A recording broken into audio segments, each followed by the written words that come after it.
Chapter 16. The Magic Art of the Great Humbug. Next morning, the Scarecrow said to his friends, "Congratulate me. I am going to Oz to get my brains at last. When I return, I shall be as other men are." "I have always liked you as you were," said Dorothy simply. "It is kind of you to like a Scarecrow," he replied, "but surely you will think more of me when you hear the splendid thoughts my new brain is going to turn out." Then he said goodbye to them all in a cheerful voice, and went to the throne room, where he rapped upon the door. "Come in," said Oz. The Scarecrow went in and found the little man sitting down by the window, engaged in deep thought. "I have come for my brains," remarked the Scarecrow, a little uneasily. "Oh, yes, sit down in that chair, please," replied Oz.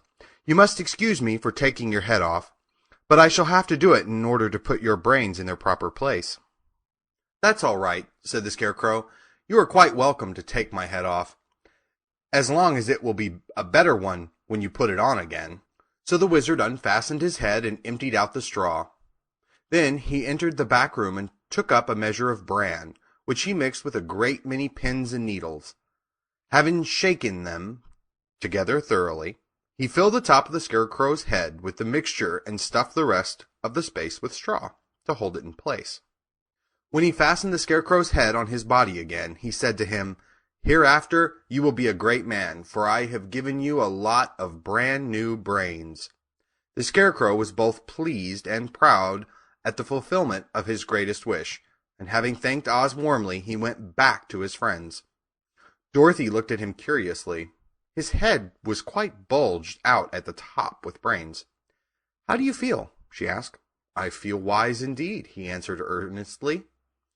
"When I get used to my brains, I shall know everything." "Why are those needles and pins sticking out of your head?" asked the Tin Woodman. "That is proof that he is sharp," remarked the Lion. "Well, I must go to Oz and get my heart," said the Woodman. So he walked to the throne room and knocked at the door. "Come in," called Oz, and the Woodman entered and said, "I have come for my heart." "Very well," answered the little man, "but I shall have to cut a hole in your breast so I can put your heart in the right place. I hope it won't hurt you." "Oh, no," answered the Woodman. "I shall not feel it at all." So Oz brought a pair of tinsmith's shears and cut a small square hole in the left side of the Tin Woodman's breast. Then, going to a chest of drawers, he took out a pretty heart, made entirely of silk and stuffed with sawdust. "Isn't it a beauty?" he asked.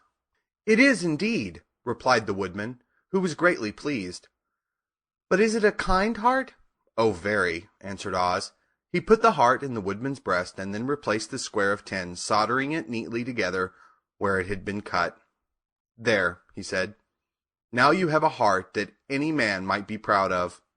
I am sorry that I had to put a patch on your breast, but it really couldn't be helped." "Never mind the patch," exclaimed the happy Woodman. "I am very grateful to you, and shall never forget your kindness." "Don't speak of it," replied Oz. Then the Tin Woodman went back to his friends, who wished him every joy on account of his good fortune. The Lion now walked to the throne room and knocked at the door. "Come in," said Oz. "I have come for my courage," announced the Lion, entering the room. "Very well," answered the little man. "I will get it for you." He went to a cupboard and, reaching up to a high shelf, took down a square green bottle, the contents of which he poured into a green gold dish, beautifully carved. Placing this before the Cowardly Lion, who sniffed at it as if he did not like it, the wizard said, "Drink." "What is it?" asked the Lion. "Well," answered Oz, "if it were inside of you, it would be courage. You know, of course, that courage is always inside one, so that this really cannot be called courage until you have swallowed it. Therefore, I advise you to drink it as soon as possible." The Lion hesitated no longer, but drank till the dish was empty. "How do you feel now?" asked Oz. "Full of courage," replied the Lion, who went joyfully back to his friends to tell them of his good fortune. Oz, left to himself, smiled to think of his success in giving the Scarecrow and the Tin Woodman and the Lion exactly what they thought they wanted. "How can I help being a humbug?" he said, "when all these people make me do things that everybody knows can't be done? It was easy to make the Scarecrow and the Lion and the Woodman happy, because they imagined I could do anything. But it will take more than just imagination to carry Dorothy back to Kansas, and I'm sure I don't know how it can be done. End of chapter 16.